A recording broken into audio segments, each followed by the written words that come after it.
ازيكم يا حلوين عاملين ايه؟ تعالوا بقى انا اوريكم. النطره كانت بتنطر عندنا والجو كان برد قوي، يعني خلاص كده الجو برد يا جدعان، واللي عايز يتقل لعياله يتقل لهم. انا دلوقتي جبت ايه؟ بصوا بوريكم كيس الصلصه اللي انا كنت عاملاه معاكم، اللي هو الطماطم في الفريزر. جميل اقسم بالله، تغذيه المحشي دي ما خدت اي حاجه.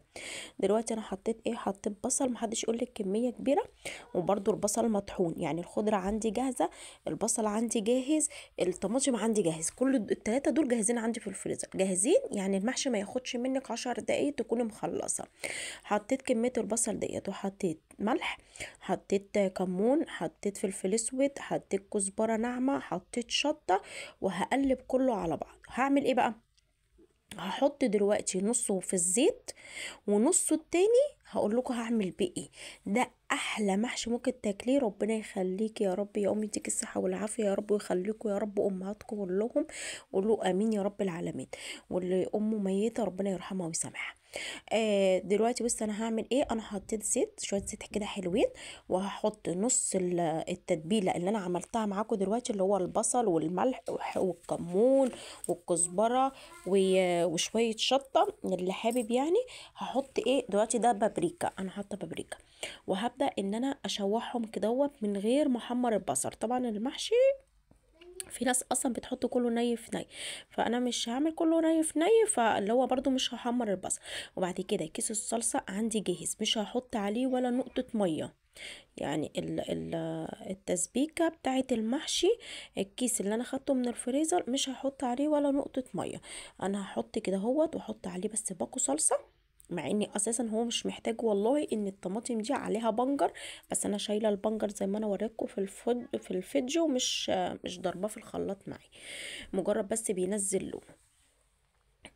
عايزه اقول لكم جبت كيلو وراك، عملت 3 وراك ب 100 جنيه. وجبت بتنجان وفلفل وكوسه. بصراحه ده اسهل محشي، اسهل محشي بالنسبه لي عن الورق العنب وعن الكرنب. دلوقتي اللي انا بعمله في الحله التانية، بحط معلقه بصل، وبحط ورق شوربه، وبحط ملح، وبحط فلفل اسود، ومكعب ماجي، وهقوم حاطه الوراك بتاعتي او الفراخ بتاعتي.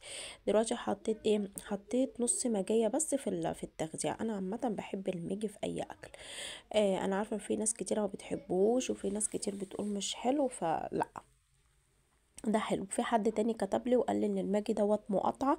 لا، الماجي اللي انا جايباه دوت اللي هو اسمه كوكي دوت، اللي هو الصغير، اللي هو الكياس، مش العلبه. فدوت انا عرفت ان هو مش مقاطع، فهو دوت اللي انا بقيت استخدمه من بعد ما حد كتب لي وقال لي ده مقاطع. فطبعا اي حاجه مقاطعه قولوا لي عليها، عشان احنا مش ناقصين شيلان ذنب. كفايه يعني، الواحد مش عايز يتكلم بقى. المهم انا مسكت دلوقتي الخضره بتاعه الفريز اللي انا حطاها في الفريزر، حطيته هديله بس غلوه واحده. اديته بس غلوه واحده الخضره مع البتاع دوت، مع التخديعه. حطيتش ولا نقطه ميه، غسله الرز كويس جدا وفضيته عليه. وبصوا طفيت خلاص النار، وخلاص هقلب دلوقتي الرز مع الخضره مع الحاجه.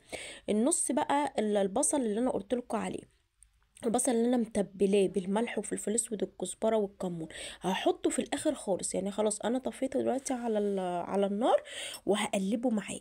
يا لهوي اقسم بالله كلي احلى محشي.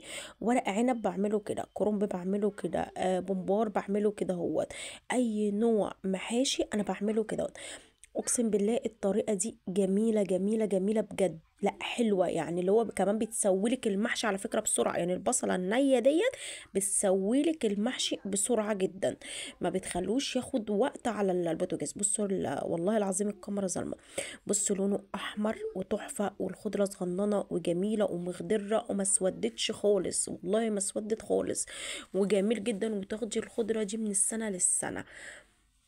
طبعا انا حشيته مع نفسي، اديني حشيت المحشي خليته زي القشطه. عايزه اقول لك جميل والله العظيم. جربي طريقه التخديعه ديت، هتعجبك جدا. احط الشوربه كده اهوت، وابدا ان انا ايه، احرك الحله شمال واليمين عشان يدخل جوه المحشي. عايزه اقول لكم ايه، عايزه اقول لكم احلى محشي ممكن تاكليه بالتخديعه اللي انا بقول لك عليها دي. جربيها مش هتخسري. في ناس بتحب تقطع البصل، وفي ناس بتحب تضربه في الكلب. في الكبه. لا انا بصراحه اي بصل بحب اضربه في الكبه، ان لو العيال بص شكل الملوخيه يفتح النفس. على فكره انا عايزه اقول لكم الملوخيه دي انا جايباها متقطفه جاهزه، يعني مش انا اللي مقطفاها.